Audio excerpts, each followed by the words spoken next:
Let us see students some numerical. First is an electric motor operates at 50 volt.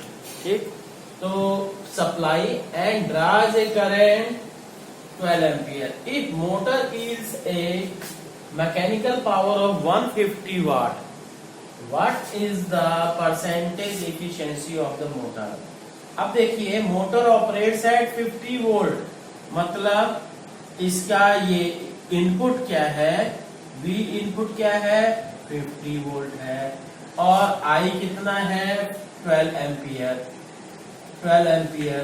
Then you can say कि input P input power, ठीक है, ये input power की बात कर रहे हैं, input that will become equal to V into I। तो कितना हो गया 12, ये 50 इंटू 12 दैट बिकम्स 600 वाट, मतलब इनपुट पावर निकल आई 600 वाट। ठीक, तो अब नेक्स्ट हम बात करते हैं क्या कि ये यील्ड्स ए पावर, मतलब यील्ड का मतलब आउटपुट, ठीक है, आउटपुट पावर क्या है P output equals to 150 watt, then efficiency will be equals to इन ये P output divided by P input into 100। ये परसेंटेज निकालने के लिए 100 लगाया गया। ठीक, तो यहां से क्या है 150 बाय ये 600 इंटू 100, ये तो ये क्या हो जाएगा, ठीक है, तो आंसर विल बी क्या 25%, 150 ठीक है। तो now this will be the solution. तो देख लीजिए बच्चों की इतनी कम इफिशियंसी आती है। इसी तरह से हम कहें कि अगर आप 5 घंटा पढ़ते हो, ठीक है, 5 आवर्स अगर आपका स्टडी है, तो उसमें से इफिशियंसी अगर निकालोगे तो क्या होगा, इफिशियंसी केवल और केवल आपकी 1 घंटा है, 2 घंटा से ज्यादा 2 आवर्स से ज्यादा नहीं मिलेगी। इसी तरह से हम क्या है, अगर ये 1 आवर का टोटल वीडियो बनाए दिन भर में, ठीक, पर ये तो आउटपुट निकला, पर इनपुट क्या है उसके लिए 5 आवर्स लग गए, तो वो क्या होगा, एफिशिएंसी कितनी कम हो गई, 1/5 इंटू 100। सोच लीजिएगा हमारी वीडियो बनाने की एफिशिएंसी क्या है।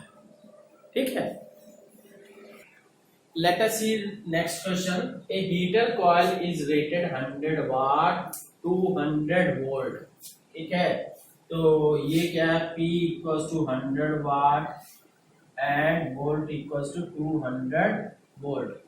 It is cut into 2 equal parts.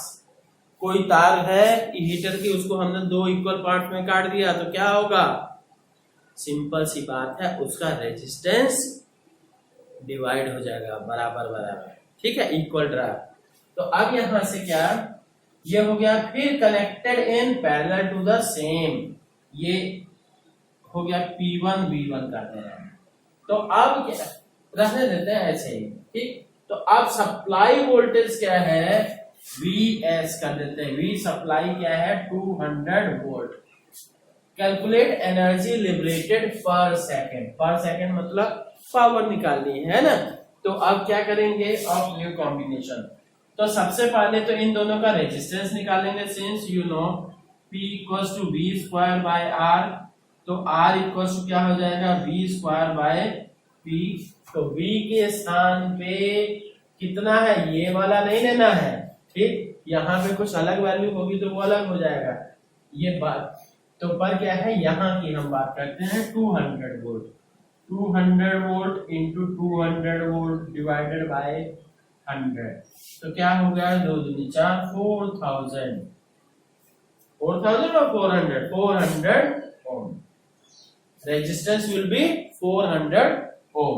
तो अब नाउ अब क्योंकि दोनों डिवाइड कर दिया गया, बराबर इक्वल डिवाइड किया गया, सो रेजिस्टेंस ऑफ डिवाइडेड पार्ट्स, तो ये क्या है after dividing resistance of each part क्या हो जाएगा जी, that will be r dash equals to r by 2 कर दीजिए, मतलब 400 by 2 that becomes 200 ohm each। अब दोनों को पैरेलल लगाया गया, ठीक। तो अब ये सोच लीजिए दो पैरेलल में अगर ये r डैश है और इसी तरह से ये r डैश है, पैरेलल में कनेक्ट किया गया। पैरेलल में कनेक्ट करने पे इफेक्टिव रेजिस्टेंस क्या होगा कि आपको पता होना चाहिए कि 1/r will be equals to 1/r dash plus 1/r dash, है ना। तो इस बेसिस पे क्या हो जाएगा कि 2/200, so r will be equals to ये 200, ये कट गया तो आया 100 ओम, ठीक। इफेक्टिव रेजिस्टेंस, ठीक है बच्चों, ये ध्यान दीजिएगा। इसको हम कुछ और, इसको आज इफेक्टिव कर देते हैं, ठीक, क्योंकि सभी में कंफ्यूजन होगा, ठीक। तो अब क्या करना है, आर इफेक्टिव ये आ गया, then you have to find out the, ये क्या है, calculate energy liberated per second. Energy liberated per second कैसे निकालेगा कि ये मतलब पावर हो गई, एनर्जी लिबरेटेड पर सेकेंड। आपको यहाँ पे क्या है, वोल्टेज दे रखी है और ये रेजिस्टेंस दे रखा है, तो करंट निकालने की कोई जरूरत, सिंपली P का equals to V² by R लगा देंगे।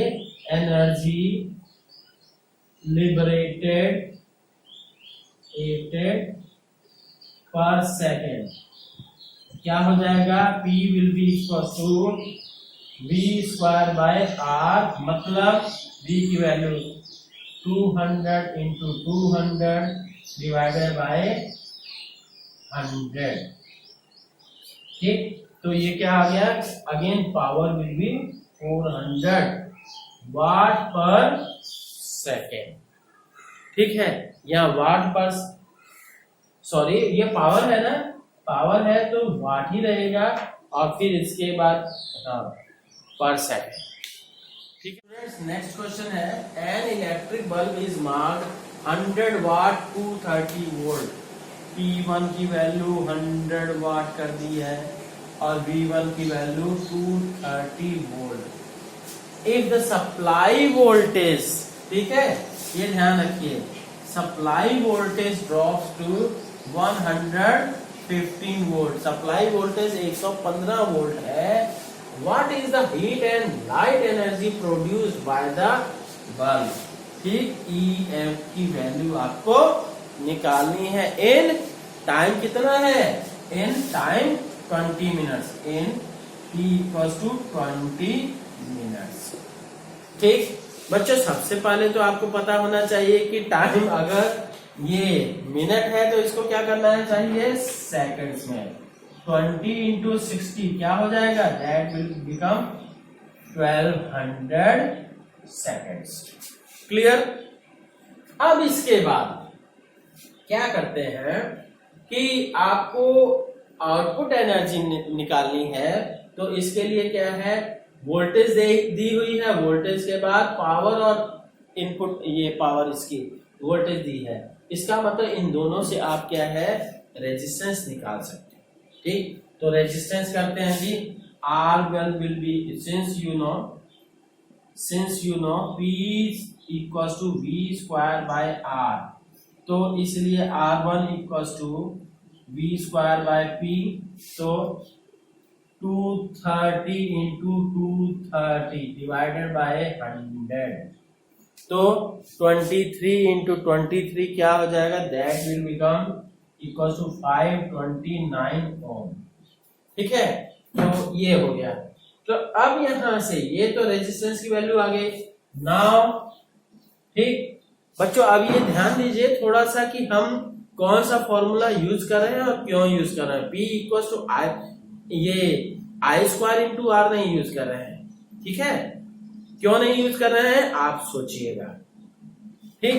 तो और हमारा पर्पस क्या होता है फिजिक्स का पर्पस सिंपल सी बात है, हर एक चीज को इजी बनाना, ठीक, और हमें अपनी एनर्जी को बचाना, और तीसरा क्या, इफिशिएंसी को बढ़ाना, ठीक। तो अब देखिए कि यहां पे हम E इक्वल्स टू लगा दिए क्या, V square by R VS into T। तो VS की वैल्यू कितनी हो गई, 115 इंटू 115 डिवाइडेड बाय क्या जी, R की वैल्यू कितनी निकाले थे, 529 इंटू T की वैल्यू 1200 सेकेंड। तो your total energy will be equal to 30,000 joule, यहाँ कहिए 30 किलो जूल, ठीक। कैलकुलेशन अगर मिस्टेक हो तो चेक कर लीजिएगा, है ना, तो हो सकता है।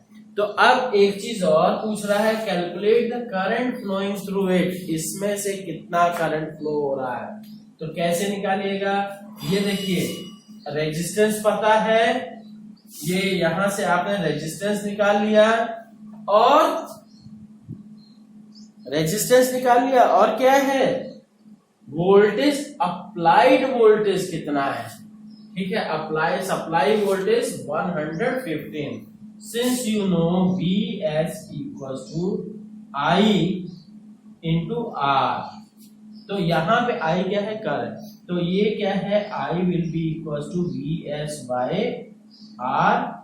बच्चों ये भी सोचिएगा यहाँ पे कि हमने Vs क्यों लिया, ये 230 वोल्ट क्यों नहीं लिया, ठीक है, ये आप सोचिए, ठीक। तो यहाँ पे क्या है, Vs will be equal to, Vs के स्थान पे 115 वोल्ट डिवाइडेड बाय 529, ठीक, ये कर दिया गया।